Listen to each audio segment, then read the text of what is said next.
Hello, fellow gamers, and welcome back to the Video Gamers Podcast. Video games are one of the most immersive forms of entertainment available. For millions of people around the world, they serve as entertainment, a hobby, or an escape. But with so many of us spending so much time in front of a screen, it can be difficult to understand what underlying benefits or harm we might be exposing ourselves to.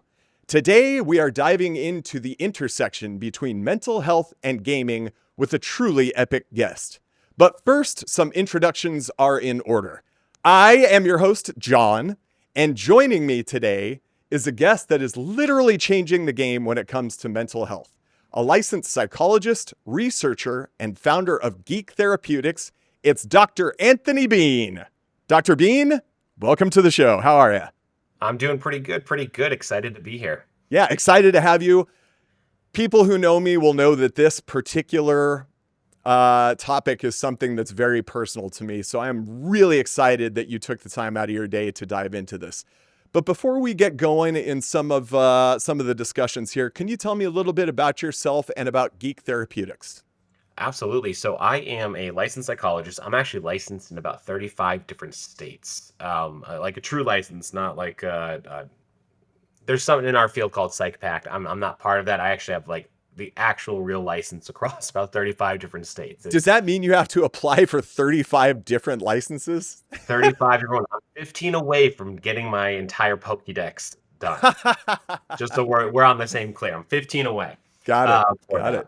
And it's been a lot of fun. It's been very trying in some cases because every state does something a whole little bit different, and their rules and regulations are very identical to other people in other states. However, their interviewing and their application process is wildly different, and some of them are wildly outdated. In a lot of crazy ways. So I'm licensed in a lot of different states. I see a lot of people. I'm what you would call kind of a concierge psychologist at this point. I go to different states and do a lot of psychological assessments because I'm trained in neuropsychology, autism assessment, Oh, wow. neurodivergent testing, academic stuff, and everything like that. All of those things are being pulled in lots of different states by experts because there's not a lot of people who know how to do it really well. And so that's one of the reasons I got licensed in all of those different states, and I find myself to be obviously very busy. But we also I would imagine so. we also love what we do at Geek Therapeutics, and that's actually one of my major loves of kind of what we do here, of incorporating geek culture into therapy. So Geek Therapeutics is a heck of a company. And the reason is because we have a whole education component to it where we'll teach people how to use geek culture in therapy, how to use it in your life to better understand yourself. And so that's one arm of our stuff. We have a research arm where we actually do research, evidence-based research, utilizing geek culture in therapeutic context. And we've gotten quite a few studies published off of that. Then we have a publishing arm where we do all of our evidence-based reading and kind of fun readings, like our psychology series of different things. So we've got like D&D, Zelda, Pokemon, all the different types of psychology series books that we do that are based upon a lot of educational components, but are like, I would call them easy readers. Sure. Just Page because turners. they're fun. Yeah, they're fun to do it. All a bunch of essays and things like that. And then we have the therapy side where we do the psychological assessment and therapy practices across all these different states. And we have a physical location, two physical locations in Texas, one in Colorado and one in Virginia. Wow. Crazy. Thank you for sharing that. That sounds like a lot of work, Dr. Bain. My days are never boring. I can tell you that. That's good. I think that is the best that most of us can ask for. You know, I don't know if this is something you consciously did, but you actually said something that really resonated with me a lot when you referred to the 35 different states that you're licensed in as being 15 short of your Pokédex. I love applying sort of nerdy principles to things in my life in general to kind of like gamify them. Like I do that with my fitness a lot. And so the fact that you're doing it with your profession and therefore also, you know, in psychology, it's kind of a cool thing to witness. So I just wanted to make sure to call that out. You brought up actually a really, really good point, because a lot of people don't realize that they can take all the different principles that you learn through gaming, and I know we'll get into all this fun stuff through this fun podcast and everything, but when you take the principles that you learn within the game and you apply them to different avenues of your life, it completely changes everything, not just what you do, Absolutely. but also all the benefits that come with it. So like StarCraft's another huge one. I literally played that game until my disc would not work anymore. And that's when you're Disc? taught as a psychologist, you're not taught how to run a business. They teach you how to work with clients and do all sorts of stuff, but they don't teach you any business type of stuff. And so what would you think that a nerdy gamer, a psychologist is going to fall back on? Their games. Absolutely. And what does StarCraft do? It teaches you multiple resource nodes.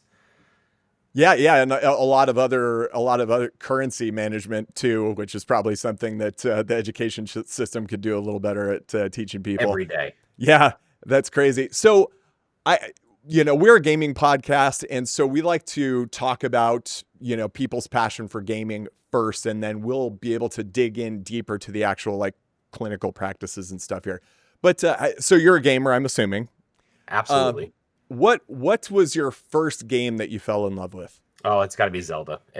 Any Zelda is the only game that I will literally stay out night and get the limited editions for. I will pay money for limited editions of any Zelda game that's out there. I've played all the randomizers. I've played every game that's ever come out, to a point where we basically when a game's coming out, I take a week off, and that's all I'm doing for like 12 hours a day. Is like I'm just playing this game, going forward, exploring, and beating the crap out of it.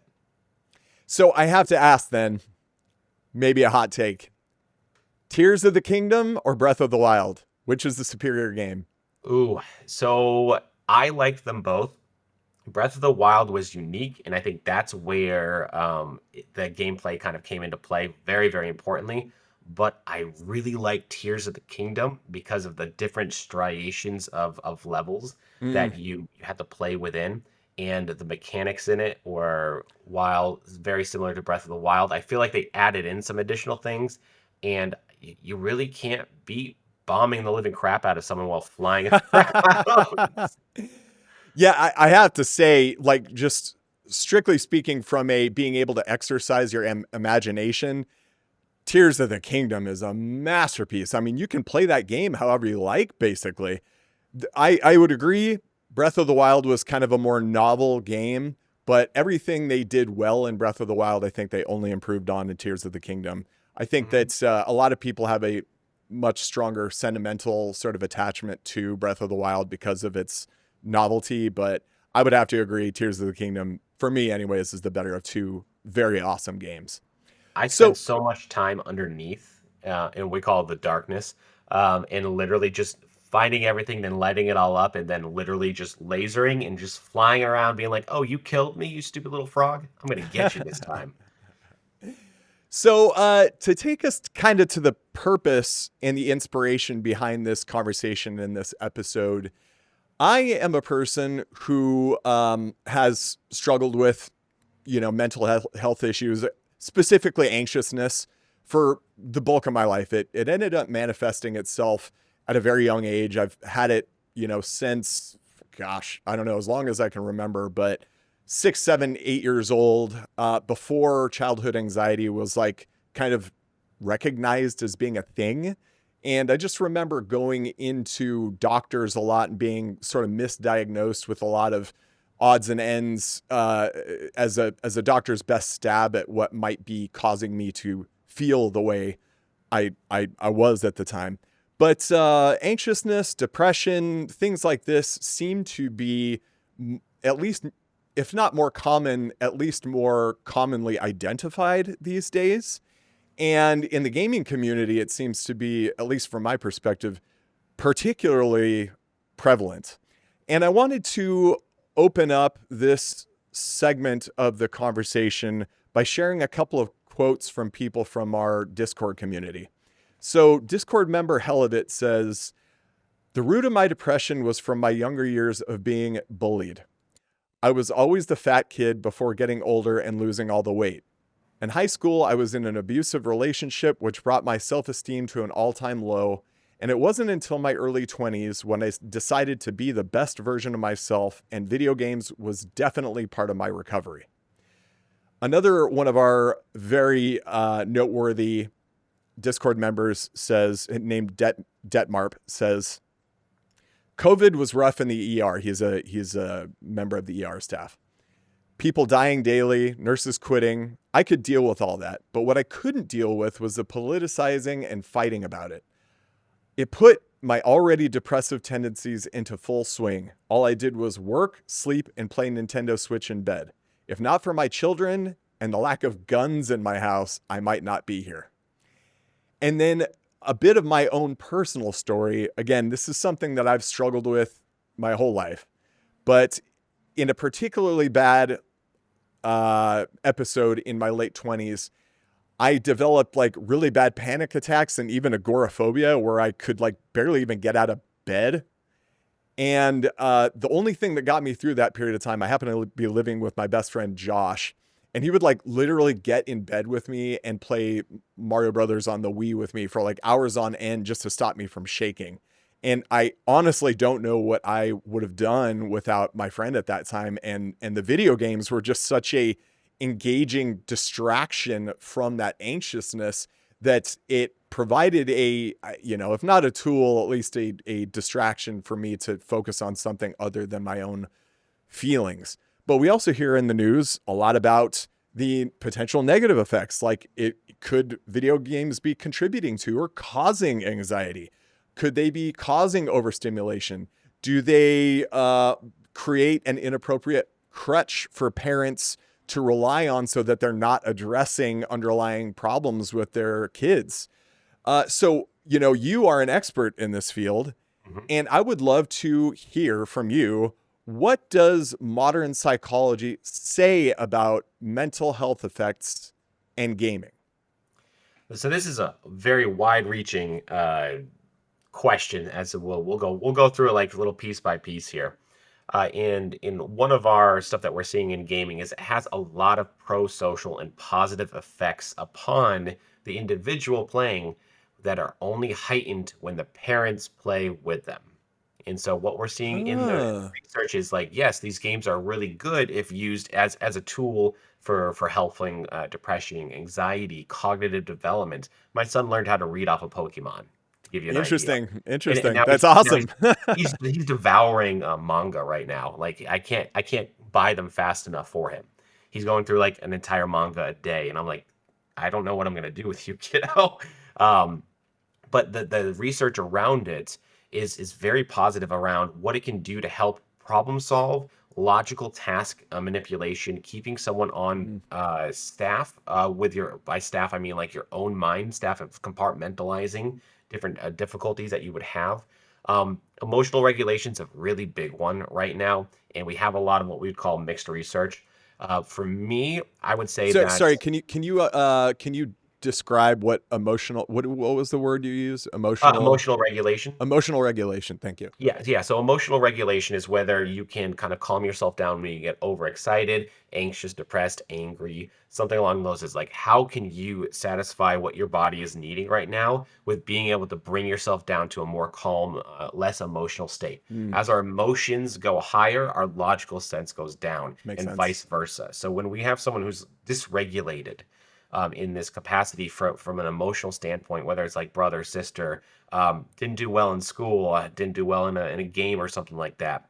Our goal is to be like, great, let's talk about it. Let's build that regulation around it, and let's get you re-regulated and less emotional. It's logical, so we can actually talk about it and then process it in a lot of very powerful ways.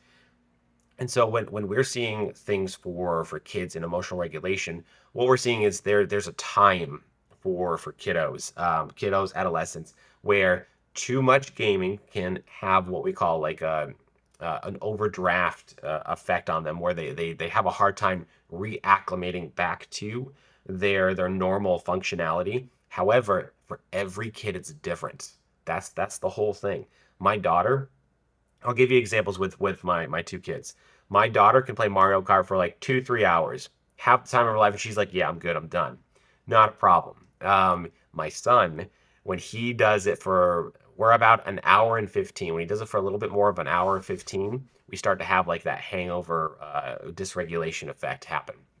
And that's when I work with them to be like, let's process what you did in the game. Let's talk about it. Let's get these things handled. What do you think you're going to do when you can play the game again? When's our next time that we can think forward that we're going to get a chance to do that again? Those are kind of like regulations that we have to do for our own personal emotions, but also for the people kind of around us. It works a lot better when you play the game with your kids. So uh, my son loves Kirby Friends, All Stars, Friends and Allies, whatever it is right now. It's one of the Kirby games that's out, and he enjoys playing by himself, but he enjoys it much more and is much easier to help regulate any sort of like say If you're there playing dysregulation that with will him. come out of it if I play with him.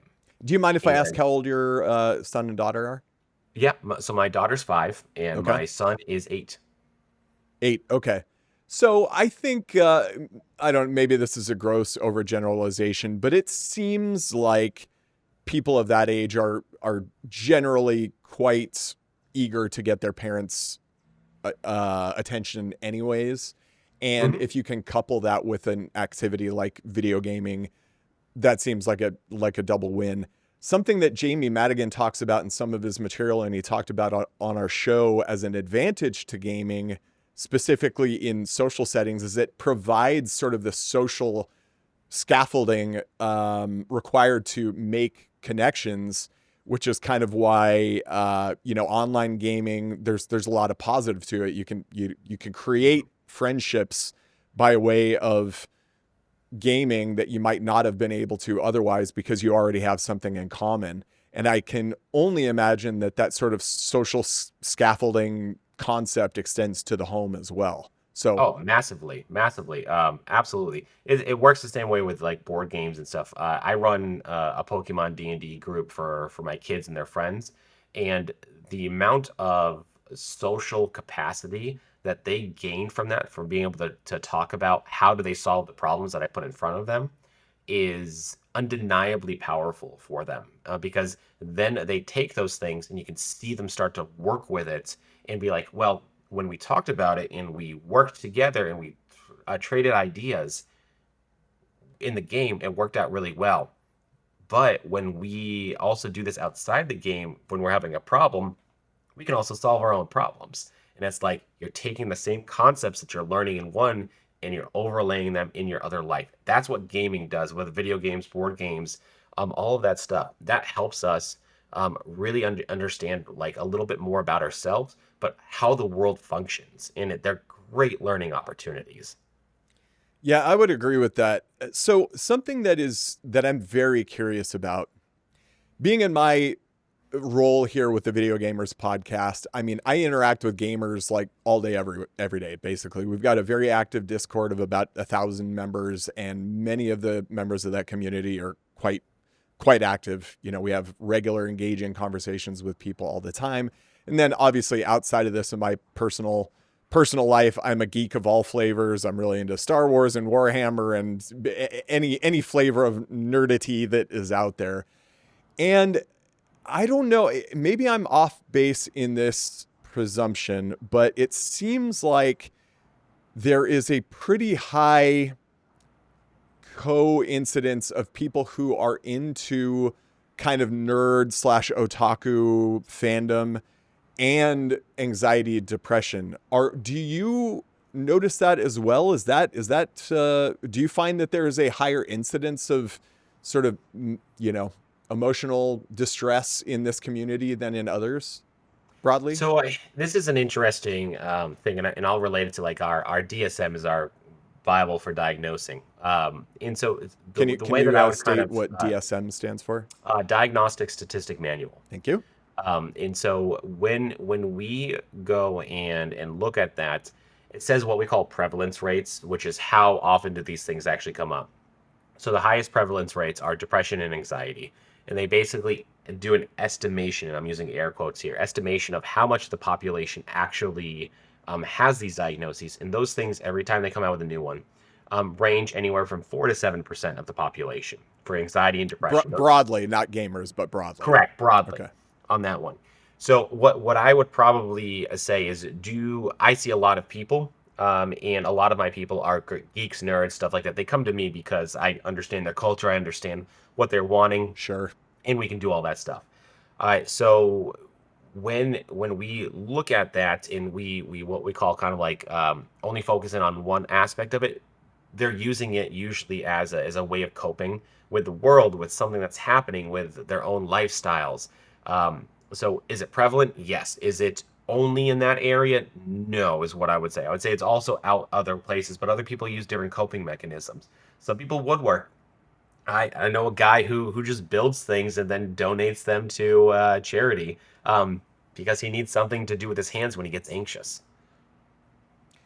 Yeah, that makes sense. In my own I love gaming for the sake of gaming. Like right now, I am absolutely hooked on this game called Clair Obscur Expedition 33. It is amazing. And that is a game that I could dive into with pure joy in my heart all day, every day. It's honestly like a distraction to like not be playing it right now. Like I'm just so absolutely immersed in it. But I'll be honest, there have been other periods in my life, and I'm so thankful that I've got a very strong control over how I manage this stuff now. But there have been periods in my life where like I relied on gaming as a distraction from the stuff that was going on in my head. Is it possible that I could have been engaged in other activities that might have had a greater therapeutic effect than gaming? Or do you find that when people are in periods of acute stress that, hey man, whatever gets you through it, like get through it and we can figure out kind of the treatment later? Do you have any opinions on that? So people will go through whatever's most comfortable for them, whatever's helped them in the past, whatever's going to help them go for the future. And that stuff. Is it gaming? Is it some other activity? It could be a lot of things. I play soccer myself, and I love the game. I coach soccer. I do a lot of other things outside of just nerd and gaming type stuff. But I think it's also dependent upon what the person wants to do, how have they used the stuff in the past, and what works for them. There's some people out there that are like, I don't really care for video gaming, but I love anime, and so they'll go watch anime instead. Mm. And that helps kind of like re-regulate them or kind of help them process something, because they can utilize the different tropes found within the context of the anime, the storyline, and things like that, to just understand what they're experiencing. So I mean, for everyone, it's going to be a little bit different, in my opinion. Did you do any harm? No. You went to what's normal for you as a person, and I think the video game industry is only going to increase significantly every year. It just continues to massively increase. Yeah, it's a bit bigger than the movie and the music industry combined at this point. Well, that's because movies have lost their ability to be unique. They're just rehashing everything. Gosh, Um, ain't that the truth? it's terrible. But I think that with that, games are so immersive and they're so like impactful in our world. Like there are new mythologies, what I like to say. If you as a person play this game, that mythology means something to you. And that mythology is what we want to be talking about, because whether you're conscious of it or unconscious of it, that's the piece that's grabbing you. And that piece is important. It's not something to just be like, oh yeah, you're just playing video games. Yeah, you're not doing anything with your life. Oh, your friends online, they don't really matter, or anything like that. No, those are real relationships. Those are people that you have something with, a connection. Those things shouldn't be overlooked. Well, I agree, and I'll tell you, I would love your professional opinion on this, because this came sort of like unguided for me. But I remember it was probably about 10, 11 years ago. I was going through a very hard emotional time. I was going through, this is probably a bit personal here, but I was going through a divorce and had lost a job at the same time. And it was like soul crushing to me. And I'm already predisposed to anxiousness. And I remember kind of being at a precipice, like or a fork in the road, where I was like, I am feeling rock bottom right now. And I think that there's probably two things I can do with this. I can either take this to a terrible end, or I can figure out what to do with it. And I have been a fan of, again, nerd culture my entire life. My fandom started probably with comic books, and I've been a Captain America fan, if you can't tell. I've been a Captain America fan. If I was in my office at home, you would see my Zelda sword. Yes. And I'm just trying to get my Hylian shield. That's one thing at conventions I'm always searching for, a metal one. So I'm sure they're out there, by the way. Oh, they are. I remember kind of reframing my anxiousness in a way where I go like, okay, John, the only difference between somebody who is a hero and who is not a hero is that heroes do hero stuff. And there's a great line in the Batman, the Chris Nolan Batman franchise, where they talk about like, it's not who you think you are or what you think about yourself deep down inside. It's the things you do that define you. And I remember reading somewhere on the internet or hearing somewhere that like physiologically there's no distinction between anxiousness and excitement. Like they're sort of the same chemical expression or whatever. Mm-hmm. And I go like, okay, John, so you're going to, from now on, interpret this anxiety as excitement. And anytime you start to feel this way, rather than succumbing to your fear, you're going to take this as an opportunity to be brave. And when I thought about this through my Captain America lens, as somebody who, you know, he's not a real person, but he's real enough to me, as somebody who I idolize and who I aspire to be, I go, every time I take the opportunity to be brave, I can become more Captain America-like. And the importance of feeling brave outweighs the importance of avoiding whatever I am fearful of. And that was a very important reframing for me. From your perspective, is that something that Geek Therapeutics is trying to actively promote? Or can you tell me a bit more about how you are integrating gaming culture and practices into people's therapies? Yeah, absolutely. So what you did right there is pretty much what we do in therapy is we go in and hone in on what those things are. And so Captain America, like I could do this all day, type scenario. Bingo. Like you can do it all day. Those are not that's not something to shy away from. It's something that takes courage. Captain America, throughout the movies, comics, and everything else that we've done, you can see such a wonderful trajectory where he never left his morals, in a sense, and that is his morals are his superpower. That's like he happened to get super soldier serum, which if you know where to get some, sign me up. But his morals are his superpower. Absolutely. Yeah, and that's what we would focus in on and be like, all right, so morally we can succumb, right, to what's happening right here, or we can use it as an opportunity to move forward. When we're faced with a crossroad and everything, it's like Robert Frost, Two Roads, Path Not Taken. We're very used to doing something that we're normally accustomed to, and that's what leads to, like, say, that anxiety, that depression, that feeling of like, something's up and I don't know what's going on. That's the path that we've always taken. The question is, what does that other path look like? How do we go down this other path that doesn't resemble this familiarness that happens? What you did right there with the reframing is you chose to be like, yes, I can see these both paths. Yes, I know what this one looks like, but I want to try this one. I want to see what happens down in this area. And then you took it and you worked your way through it. And you used it as kind of like a Captain America as a model, as a guiding leader in that walking down that path. And we're talking in metaphorical type scenarios, like imagery and things like that. He was your guide stone. He was your person in there to even potentially go get your soul stone, in a sense, for that one. Love it. Speaking my language.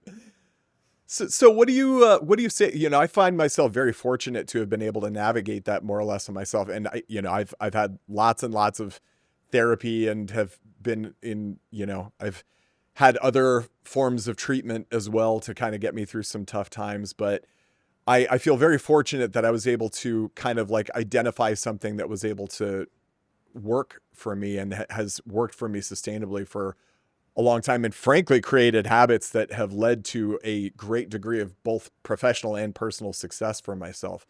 What do you do to help people who might be struggling with that? Like it was a choice for me to be able to go like, which way do I go? But for a lot of people, they might have a hard time identifying that choice. Mhm. What are you doing to guide people towards that? The simple question that we usually ask is, what do you do for fun? What is the thing that you use for? Some people would say a distraction. Some people would say escapism. To me, those are not necessarily just negative connotations. Those are ways that we have learned to cope, and coping skills are very helpful for any mental health problem that are out there. It becomes a problem when that's the only way that you choose to cope, because we should have in our toolbox, our personal toolbox for anything that's happening, we should have multiple ways to work with a situation. If one doesn't work, we try to work on the next one. And if that doesn't work, we go to the next part in our toolbox that does work in that area.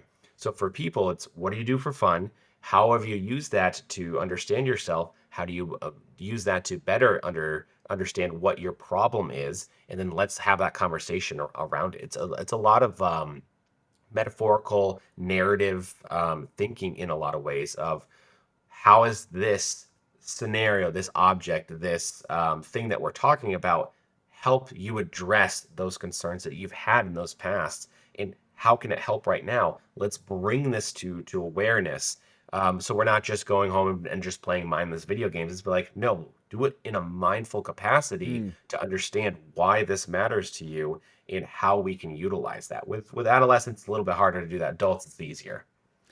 So that's a great point with regards to, channeling it into what do you enjoy doing. But I think that there's a large chunk of the population out there that would argue, well, I wouldn't say that they would argue, but that their understanding of gaming in general is that it may be contributing to a lot of these problems that, you hear about it all the time, where people have like electronics addiction or use it as maybe a harmful escape from reality, like escaping from something that they should be addressing.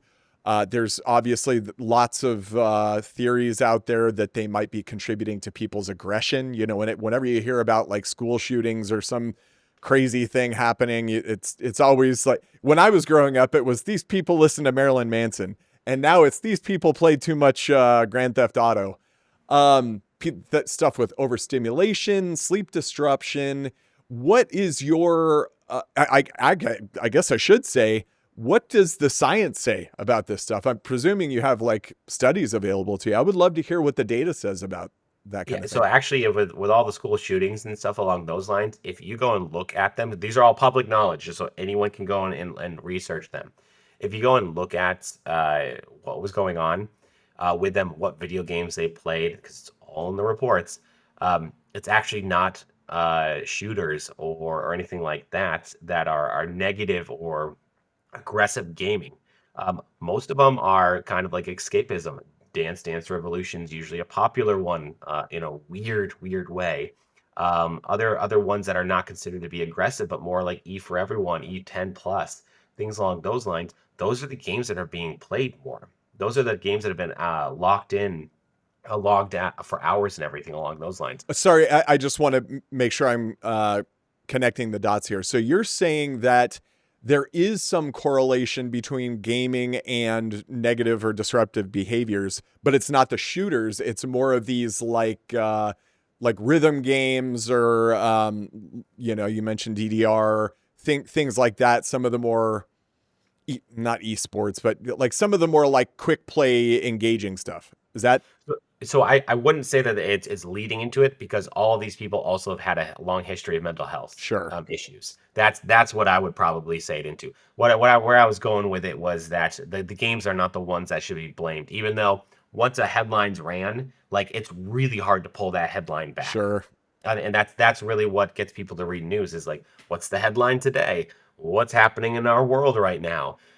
That's what's going to get people to read the news articles. Addictions everywhere. Addiction is such a ubiquitous use of a word. I've never heard it being used more than in the last 5 years. Be like, oh, I'm so addicted to these tacos. Oh, I'm so addicted to this water. Well, And it's like, you can be addicted to tacos, sir. I That's mean, that's a Taco healthy Tuesday. addiction. Come on. They're delicious. They're delicious. They are Let's be very honest. delicious. Yeah. And it's the whole concept behind the idea of addiction is I think in our research in our world, our psychology world, there's more and more people that are leading towards a what we call a behavioral addiction rather than identifying one specific thing. And the reason that we're going into that concept of a behavioral addiction because it widens the parameters a little bit more and it incorporates a lot more. So it doesn't have to be just video games, dance, or slot machines or something like that.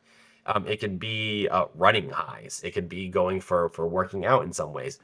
When we talk about the behavioral addiction, it's just sometimes things just get kind of switched around a little bit in order to be like, yes, I'm not necessarily doing this type of behavioral mechanism, but now I'm doing this one, which has very similar aspects to what I've experienced in the past for what got me into the problem, let's say with video games. Now I do it and I'm running myself, but I'm running myself ragged in a way. I'm overworking. I'm either running and I'm not having good nutrition.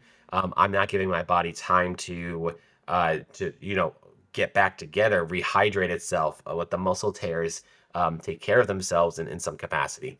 Those are what we start to see some difficulties with going in, and why we start pushing towards a behavioral addiction.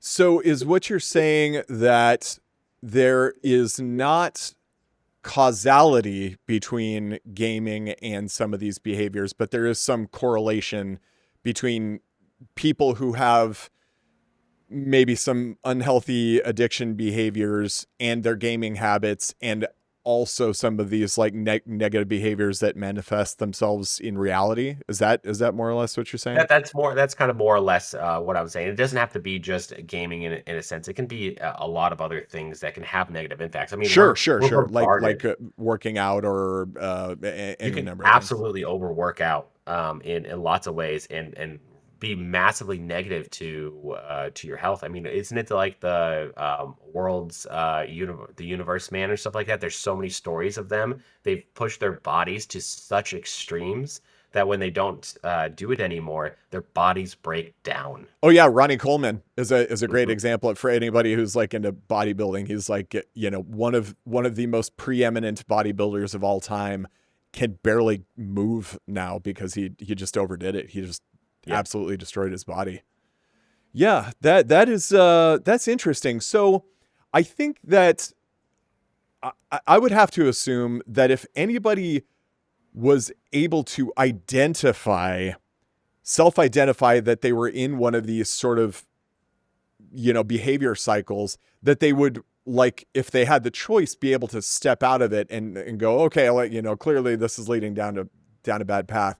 What do I do to correct? But I think the challenge that a lot of people have is identifying whether or not it is a harmful, a harmful behavior or a harmful manifestation of behavior. What can people do to identify whether or not there is a problem and what they should be doing to fix it? So one of the easiest and most simplest things that you can do is track your time. Track your time and what you did. I played video games for 2 hours today. I cooked a dinner for 30 minutes. It's about putting yourself into that tracking stuff of like, where did all my time go today? I feel like I lost my entire day. What was I doing? And so what that does is it helps track what is actually happening during the day, but also then starts to allow you to start categorizing certain components for it.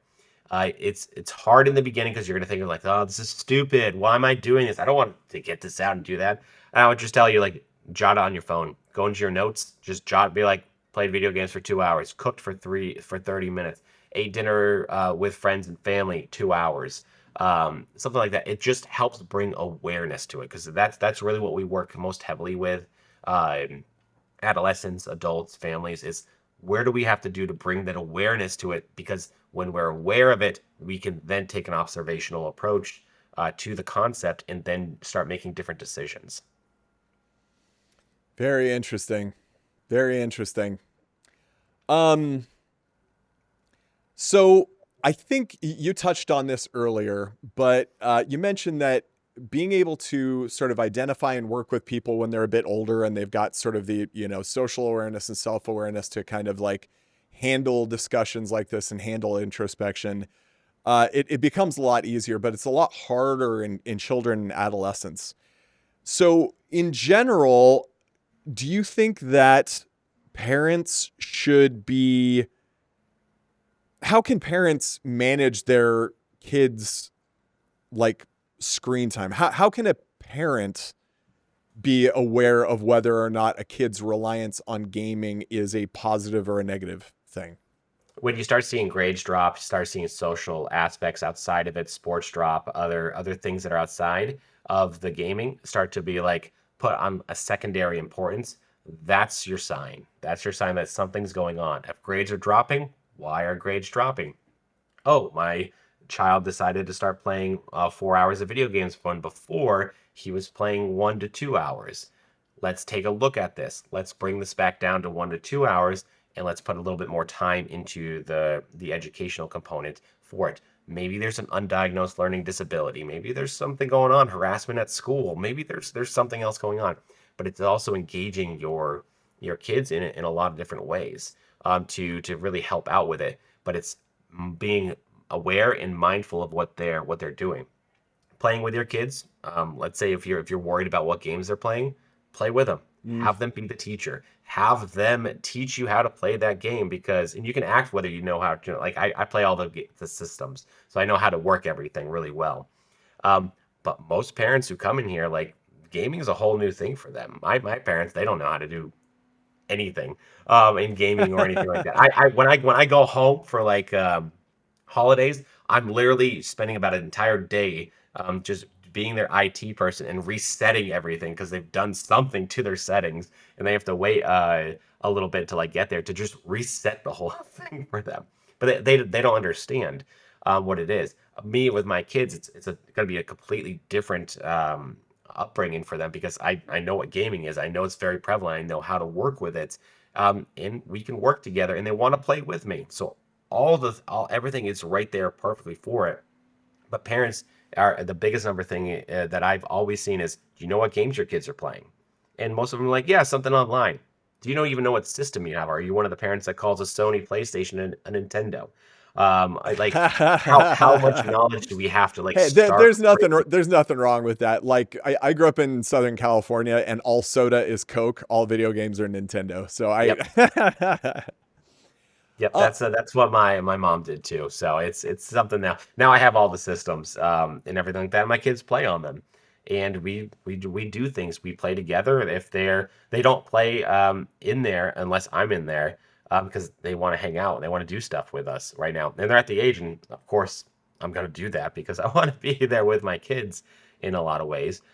But it's also about being in that awareness of, I'll go in and play with them. I will absolutely do those things. And they're like, you're really good. I'm like, I just have a lot more experience than you guys.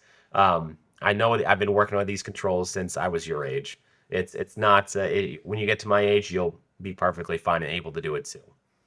yeah, and you've touched on this social aspect quite a bit. I love the idea of playing games with your kids. When I'm thinking about my own experience with gaming and anxiousness, certainly the game provided a utility where I'm like engaged in something that requires a lot of attention and therefore I'm paying less attention to like how I'm feeling. But I would say that the most therapeutic sort of aspect of it was that, for instance, I was playing with my friend Josh and I no longer felt alone.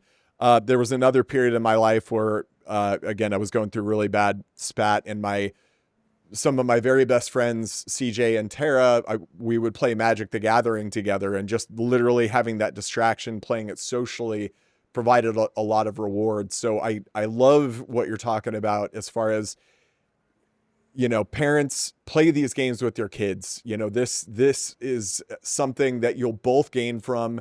Very unlikely that you'll have a bad time, and you'll get to understand your kid more. Mhm. But on that same note, I think that there is I worry that perhaps there is kind of like what would you call it? Like a doom loop that video games conveniently provide now in the way of distracting your kids. So I've seen it more and more often now where, like, if a kid is being unruly in a restaurant or a supermarket or something along those lines, the parents will just like give them their iPad, or they'll have their own special like phone with apps and stuff on it as a distraction. And it becomes this sort of like virtual nanny where they're like, I've had enough of your behavior. Here's this thing that'll shut you up. And, for me as somebody without kids who's like just, observing this from the outside, I'm like, oh man, that's great that you have this tool available to you to shut the kid up. But I have to imagine that, there's probably some underlying behavior that you're skirting by doing this to your kids. Where do you draw the line as a parent between like acceptable distraction and potentially harmful distraction? So our kids don't get that. They only get an iPad if we're going on a trip, like on a plane, When it or would be a boring. road trip. That's 3 hours plus. That's Mm, our rule. Other than that, they have to bring toys, other types of tools, books, stuff like that. And even when they do get that iPad, because we're traveling or driving for that time, they have to switch it back and forth. We only have one iPad and two kids. And so mm, they have 25 minutes on it, and then it's 25 minutes for the next person, and vice versa. So they have to keep on switching tasks on what they're doing. So it's not just a continuous reinforcement of one thing over another. When we see this in supermarkets, restaurants, all that type of thing, what parents are doing, they're just reinforcing something that they're gonna have a lot harder time with it later on. Um, our kids, I've been down in I don't know if people are gonna know what Sprouts is, but yeah. Sprouts, you from California, you're gonna know what Sprouts is. And I've had my son like have a hard time because we didn't get the graham crackers that he wanted one time, and he just sat down on the ground and started tantruming. And I'm like, this is fine. You're allowed to tantrum. You're allowed to have this experience and this feeling of not getting what you want. But I'm gonna get down there with you. And I went and sat on the floor with him, and he didn't want anything to do with me for the longest time. And by longest time, and to me, it felt like eternity. Like I'm just sitting there Sure. holding I'm holding the tension for a tantruming 4-year-old in middle of Sprouts. And then what eventually happens is the kid notices that you're down there with them, and you're not shaming, you're not doing anything bad, you're not doing anything that should be able to be seen as reinforcing not just the behavior, but also giving in. You're having what we call authoritative boundary, and they come into your lap and they start to regulate themselves. And that's what we do. And we're like, look, we can get this next time, or we can try to do this a little bit later. But we have enough right here. Why don't we try to do this aspect first, and then we'll come back to this next time we're here.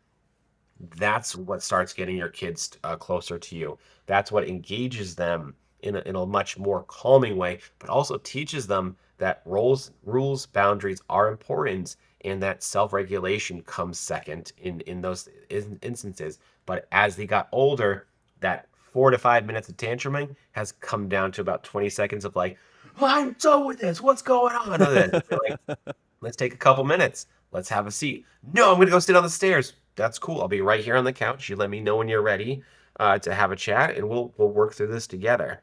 It just sits there like this, like this, and then 20 seconds later, be like, I'm feeling really angry. That's great. You're allowed to Now we're have talking. feel that.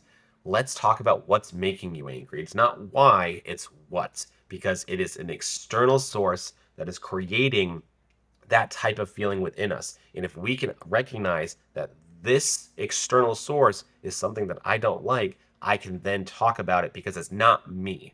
It's not me as a person that's the bad thing. It's this external source that I just need to process. How do I handle this? How do I problem solve? How do I go forward with this?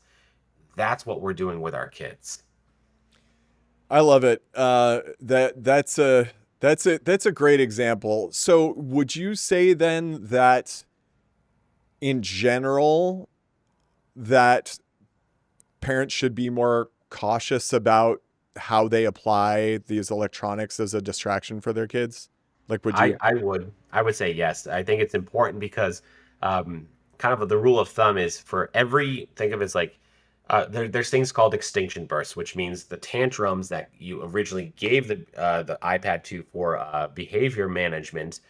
If you've been doing that for 2 weeks, it takes about 4 weeks to get rid of that behavior. And there's going to be extinction bursts all throughout it, which it gets worse than where it originally started. The more you do that, the longer you do, the harder and longer it takes to get rid of that type of coping mechanism that it isn't necessarily a positive one or helping them kind of moving themselves forward. Interesting. Interesting. Thank you. That's I'm sure that there's a lot of parents listening to this that are maybe questioning their their practices right now. That's really useful to hear. So, getting back to sort of the social aspect of gaming, that's one of the things that Jamie mentioned was a benefit of gaming is the social scaffolding, and you've mentioned a few times now that the social aspect of being able to play with your kids as being a big benefit.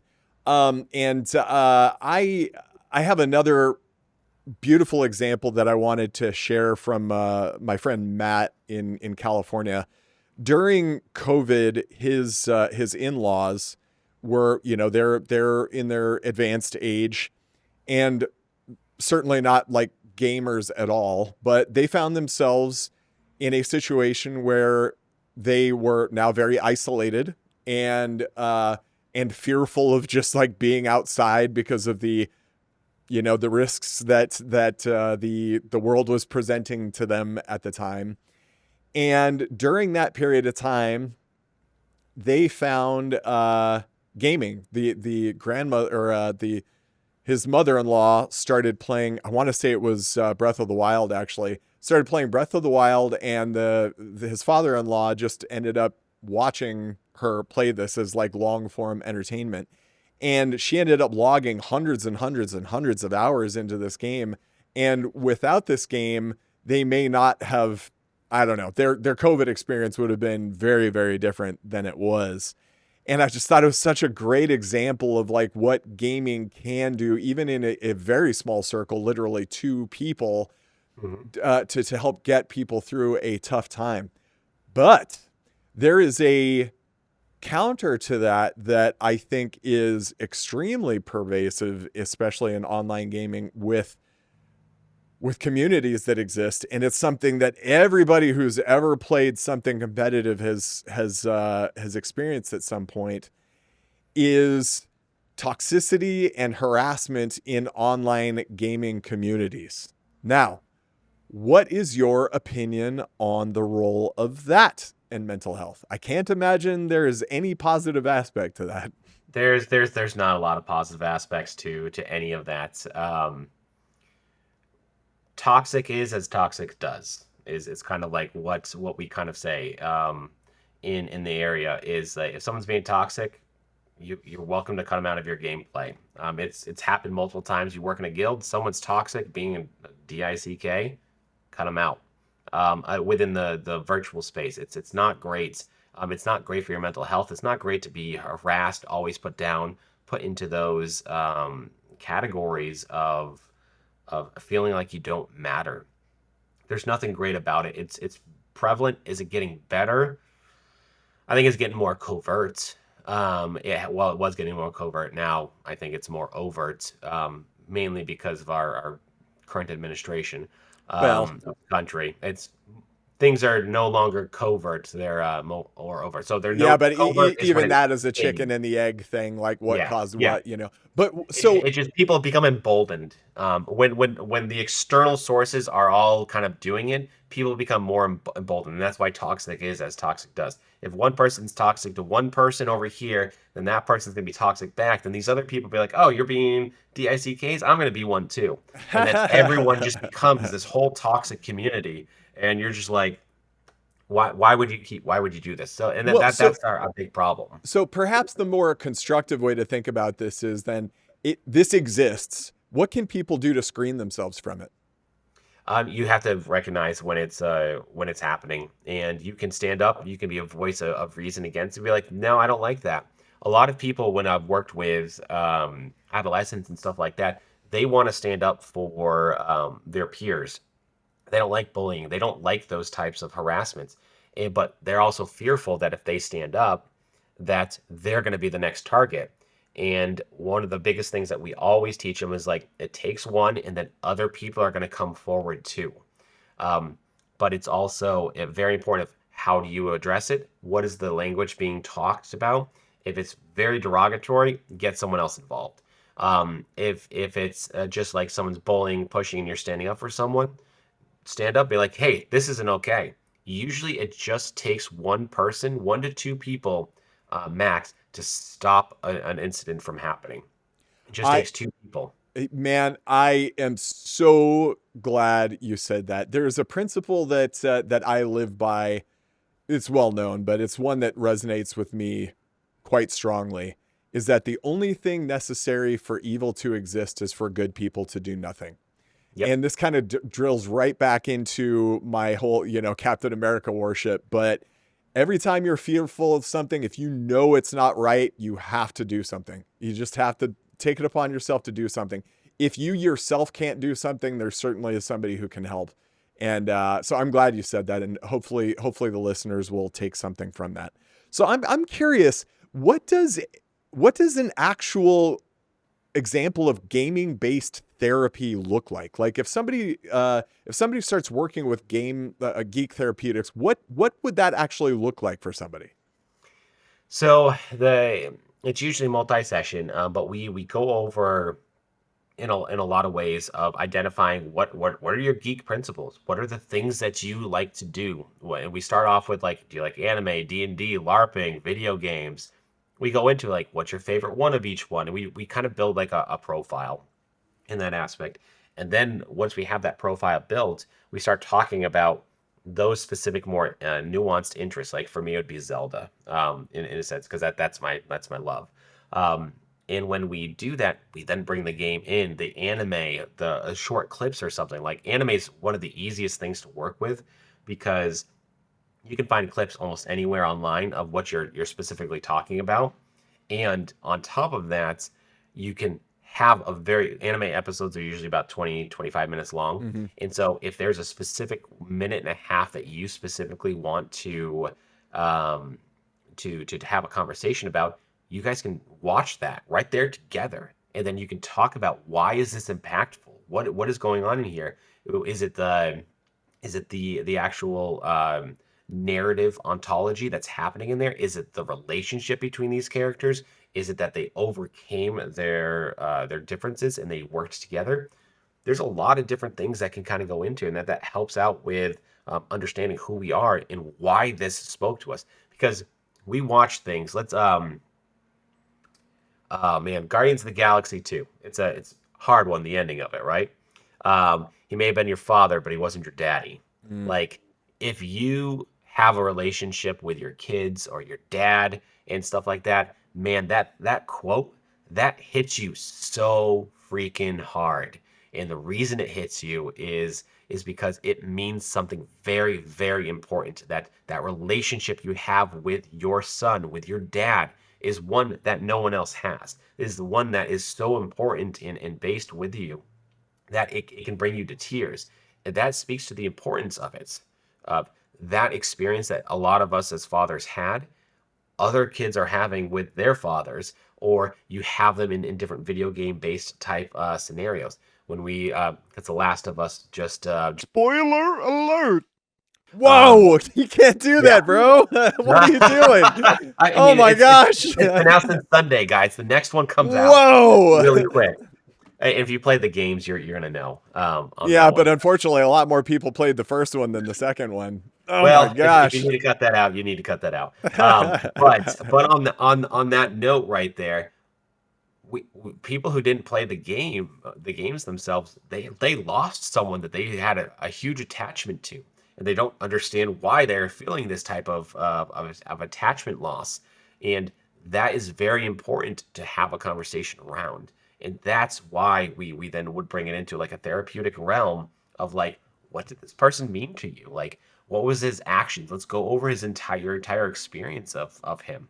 He was a father. He lost his daughter. He went into this other journey. He sacrificed the world for Ellie, in a different way. And now all it's hitting the fan. Like that.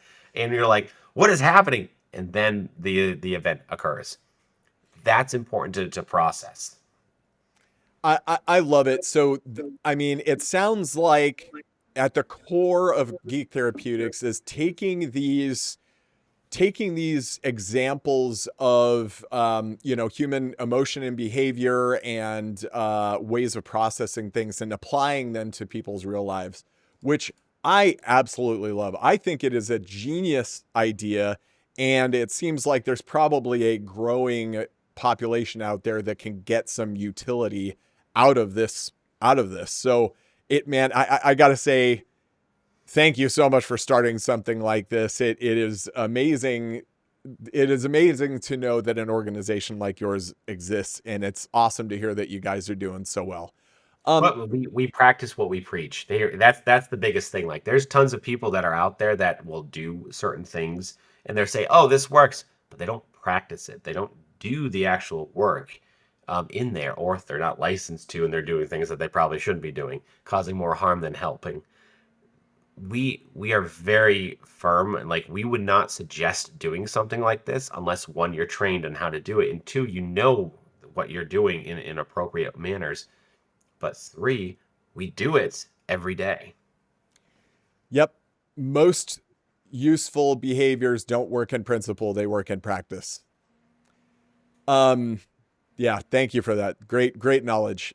So we are running a little short on time. I want to make sure to get, we had some very interesting questions come from our community, and I wanted to make sure to address a few of them here. So the network introvert on TikTok asks, do you have any advice for parents of a 9-year-old with AUDHD? He loves games and video games on the tablet, but it's very difficult to regulate putting it down. It would depend on kind of like, and obviously as a clinician, I can't diagnose or anything like Sure. that. But one of the biggest things that we always say is, how long is he playing?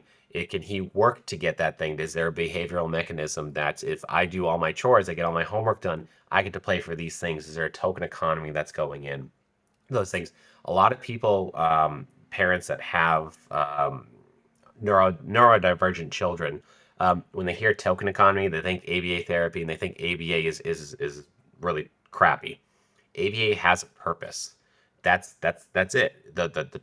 That's the biggest thing I could tell you. I'm not an ABA therapist, but the principles that are behind it can be gravitated and utilized and extrapolated outside of just what ABA therapy is. So token economy, that's just, we live by a token economy. I work every day so I can get paid.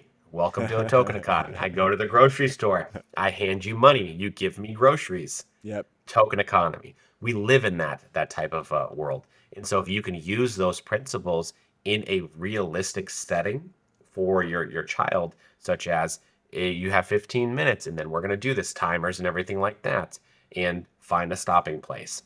Some video games, I think it's one of my biggest pet peeves growing up, was like video games. They didn't have a stopping point when we were younger in some places. So we had to get to the end of the level to write down this silly code so we can start back where we used to be at like a save point. But what happens now is there are save points. There are places where you have an opportunity to stop. And if we can get our kids to recognize that, like, oh, here's my opportunity to stop, let's put the game down. Even if they need an extra 3 to 5 minutes, that's okay to give them those extra 3 to 5 minutes. You don't have to be such an authoritarian person. Be like, no, 15 minutes is done, like that. Be like, find a stopping place. I'm going to give you a couple extra minutes, get it done. If they push the boundary, pull the boundary back. It really just comes down to it's a push and pull system, and you're working with them on a solution. You got to work with them. Yeah, love it. Minecraft Gamer 8252 on YouTube says, What kinds of games or genres have the best positive effect on anxiety and depression? And what is the actual mechanism of that working? Like what chemical gets released in the brain? Yeah, so this is if this was a scientist asking this one, I would say this is a bait question, in a way. For everyone's going to play a different game, a different genre that's going to have the better effect for them. I love space games to give you an idea. I love space games, fantasy games, but you put me in a shooter like Call of Duty, I could care less. Like that's not going to do anything for me. Mm. People are going to gravitate towards specifically what game, what genres that make them feel good, and it's going to help them out in those instances. So it's hard to say what one's going to be the better one, what's not going to be one. It's about recognition, it's about co-regulation, it's about cooperative play. Those things actually help us because we feel like we're making some of that thing. The chemical you're asking is dopamine, but don't get drawn into the dopamine principle because it's not really well researched and it's not really well based right now. I'll give you an example of this type of stuff. Uh, Dopamine when you play video games is released at like 150 to 200% of what normally is in there. You eat cheese pizza, it's 300%. You do Mm. cocaine, it's 5,000. So let me ask you, how intensely is our video games really working within our dopamine regulation system? Are they there? Sure. Cheese pizza better? Absolutely. I'll be reinforced by cheese pizza every day. Is pineapple on pizza or no? I'm okay with it. I prefer it not, but I can eat. I love pineapples, so Yeah, I've kind of come around on that. Like, whatever you prefer is fine. Put whatever on whatever is fine. I just my don't favorite is pepperoni mushroom. I don't know what about it, but if it's just good, man, it's just so good together. pepperoni and olive for me. But yeah, Mm. exactly. I no longer have a staunch anti pineapple on pizza viewpoint, but for me it doesn't enhance the product at all, and so it's like why put it on there.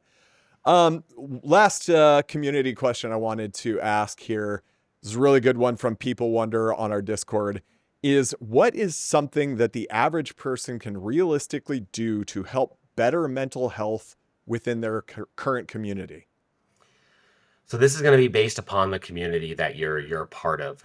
In there, the reason is because if you're not a licensed clinician, you don't have the training in order to do stuff. That's not to say that you can't do things with them, but you don't want to become the crutch that someone that goes to because that's where the Or mental health accidentally do experts. something harmful too, I would imagine. Yeah, Yeah. that could also occur. And so for this, it's really about sometimes it's just being present with the individual. And when you can recognize that, like, oh, this person needs additional help. Hey, have you thought about going to a therapist? No, no, I don't want to do that. I think it'd be a good idea for you to go to a therapist. Got it. And in general, this is just from me, but in general, gaming or not gaming, what are some best practices that you would recommend for people who are struggling with, emotional hardships, anxiety, depression, that sort of thing? Community is key for anything. It is don't do your best to not like isolate yourself. Find a community, go and be a part of it, whether it's online, whether it's a social group on the outside. It doesn't have to be therapy because things can be therapeutic.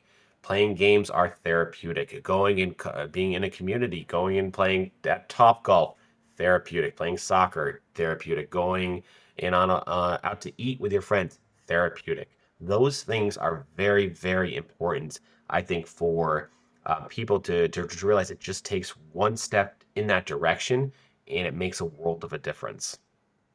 Love it. Thank you. So we're getting to the end of our time here, Dr. Bean, and I wanted to end this with a couple of this or that questions. So these are just real quick one word answers, and your answers can be either overrated or underrated. You ready? I'm ready. Okay. Journaling, Underrated. self-help books. Those are kind of middle of the ground. It depends on which self-help book. Okay, but generally, Generally, I think they will bring up a communal aspects. You feel connected to them, but I think in some ways that they're a little overrated, okay. Crying, underrated. Cozy games like Animal Crossing, Stardew Valley, that kind of thing. Underrated. Souls-like games. Love them. Underrated. Oh, overrated. Hate them.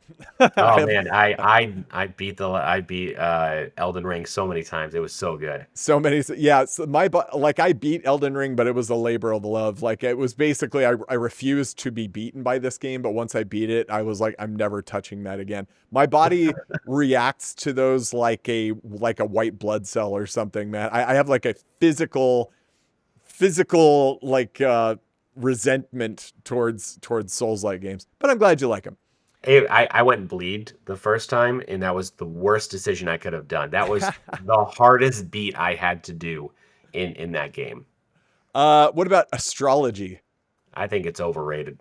Overrated. AI therapists. Overrated. What about playing as the villain in video games? Underrated. Really? Do you think that there's like catharsis there or something? One of my favorite quotes is, "You either die the hero or you live long enough to watch yourself become the villain." Okay. So is it better to die the hero or become the villain? I think it's going to depend on what you need in the moment.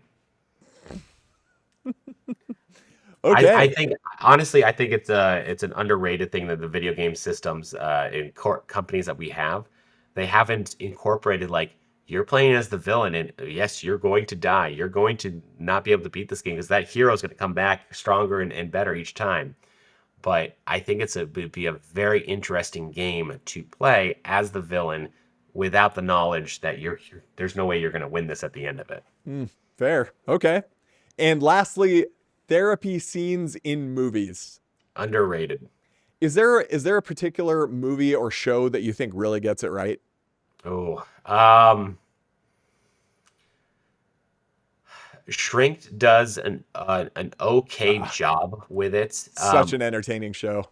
But I'm gonna let you know those therapist rooms, those are not real. No therapy room is that large. That is crazy.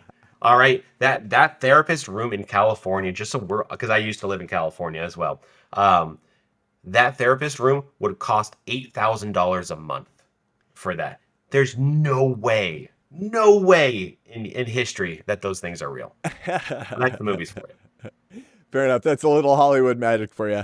Dr. Bean, this has been so awesome and rewarding to learn a bit more about video games and anxiety, depression, mental health, and importantly about Geek Therapeutics and what you are doing specifically to help connect people's passions to perhaps some relief in their personal life and in their families. It is awesome to know that guys like you exist and that you are taking such a positive stance on this, really challenging part of just being human.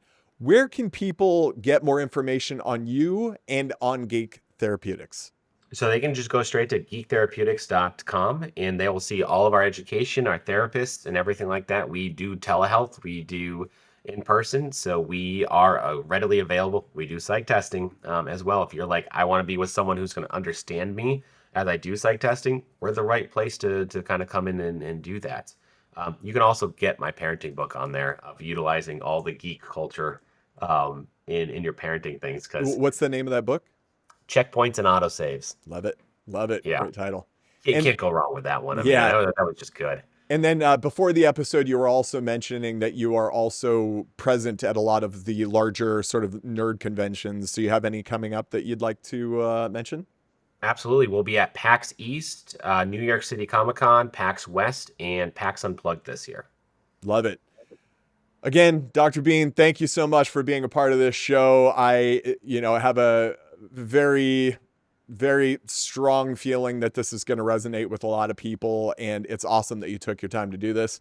We want to thank the listeners so much for tuning in. If you've enjoyed the show, please follow the show on your podcast listening platform of choice and rate us 5 stars wherever you're listening us to.